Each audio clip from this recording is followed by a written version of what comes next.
I prayed, for example, with Rabbi Ephraim. Every time I go to it's been a few years already, but when I go to Eretz Yisrael, God bless him, Rabbi Ephraim, he's something unique. He's something very, very unique. And the only desire that I know he has is to learn Torah. That's his desire. Other people have other desires. He has a desire to learn Torah. So while everybody else, is they're praying and so on, he completes his prayer immediately. Gemara opened, or any book that's next to him. It doesn't matter what it is. If he doesn't bring a Gemara with him, anything open. Like a machine. It's unbelievable. We have to prepare, put the coffee there, the seat there, make sure the air conditioner is the right temperature, this, that. This guy, as soon as everybody's finished, and he's waiting. Everybody else is praying. They're praying and they're finishing, and he's got that extra 3, 4, 5, 6 minutes. And then they do Chazarat Hashatz. He does the first 3 with them like everybody else, but again, unbelievable. Doesn't waste a second. And this is the way of the Gedolim. This is the way of the Gedolim. One time, I believe it was Rav Moshe Feinstein. Rav Moshe Feinstein said that was every day he would take an elevator, and one day he was in the elevator, and he says, "Oh, guys, I wanted you to come with me to do a siyum with me." Oh, Kvod Rav, Chazak Baruch. Wow, this is but the Rav has done many siyumim, meaning you completed the shas many times. Because no, this is a special shas. Because what's so special about the shas? This is the shas that I completed on my elevator rides. Every day, I know I'm going to be in the elevator for 20 seconds, 2 minutes, however long it is, every day. So instead of wasting time, I started learning the shas just specifically on my elevator ride. And over a period of time, I completed the shas this way too. And there's also another shas that I completed while I was folding my tefillin. And there's also a shas that I completed regularly, many times.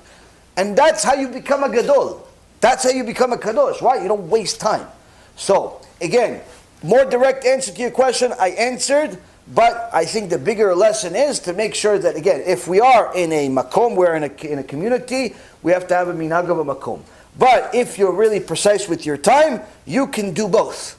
You can do both. If you pray a little faster than the keilah, perhaps, but still have kavanah, you could have a window of 3, 5, 6, 7 minutes, even within prayer, to study an extra page, 2 paragraph, whatever it is. If you're if people are have certain things, like for example, Sfaradim have this tradition wherein during the holidays they sell the aliyot to the Torah. This in some places can take an hour and a half, where you see the auction going on. Don't be one of those people that can't wait to hear what everybody else donated. Grab a book and learn. Grab a book and learn. Why? That's an hour. That's a half hour. That's an hour and a half that you can learn. My boy, go do it. Why? That's the whole point of the day. Don't just be one of those people just can't. Okay, yeah, it's going to be an hour and an hour, and I'll go outside and smoke cigarettes. Take advantage of that time. If you take advantage of the big windows of time, you'll also eventually learn how to take advantage of the small windows of time, and you'll be able to, become something very, very special. But again, always remember that you have to be conscious of the time and not end up missing the prayers. So it's admirable to learn at every moment, but make sure that you're also learning at times that you're supposed to be learning. Like, don't only want to learn during those small 5 minutes of time, but then when you have 5 hours, all of a sudden you're busy. So you have to be, precise with your time, on the big windows as well as the small windows. But in general, as long as you accept Shabbat exactly when it begins, you have no problem whatsoever to do whatever it is that you want to do before everybody else. Even if everybody else accepts the Shabbat earlier, it's not a problem as long as, again, you don't make it obvious. You don't make it obvious. Like if the Keilah has, the community has a tradition where everybody accepts, let's say, the Shabbat an hour early, you don't have to keep Shabbat an hour early. You don't have to, but it's not nice for you to violate it right in front of them. Why? Because it's not that it's a sin on your end. You're allowed to do whatever you want. But unfortunately, what ends up happening is that people that take on an extra stringency, eventually they become acclimated to it, and they start looking at everybody that's not taking on the stringency as a sinner. So he's accepting Shabbat early an hour, but it's an hour early. It's not really Shabbat yet, but they're accepting it an extra hour because they like the Shabbat, right? but they see some people are driving to the shul, but at a time it's not Shabbat yet. It's only Shabbat for you because you accepted the Shabbat early. But they start looking at everybody else as a loser. Look at this guy. Look at this guy. He's driving. Look at this guy. Yeah, but it's not Shabbat yet.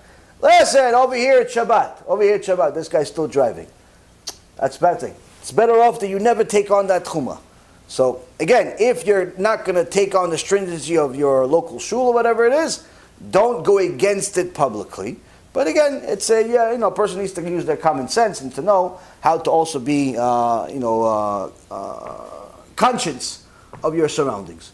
But in general, you trying to learn a little bit extra before Shabbat, very admirable. Continue to do it and make sure you study as much as possible after Shabbat. B'Shem Hashem Na'aseh v'Natzliach, we're very excited to offer you the new Be'ezrat Hashem app 3.0. It's a newer, faster app full of Torah, lots of Kedusha, by the Shiurim that we do, myself, Rav Ephraim, Rav Chaim, where you'll have also newer features where you're able to use the app while you're using other applications on your phone. You'll be able to share the lectures directly from the app. You'll be able to donate online and support our Kiruv and our Torah work that we're doing. And the most exciting feature is that you'll be able to actually ask questions directly on the app and get answers from the rabbis directly from the app. This is something unprecedented, and Baruch Hashem will be able to offer it. Thank you again for all of your support. Check it out. Make sure you have the kosher Torah that will re-energize your neshama each and every single day. Call to B'chava Tzlacha.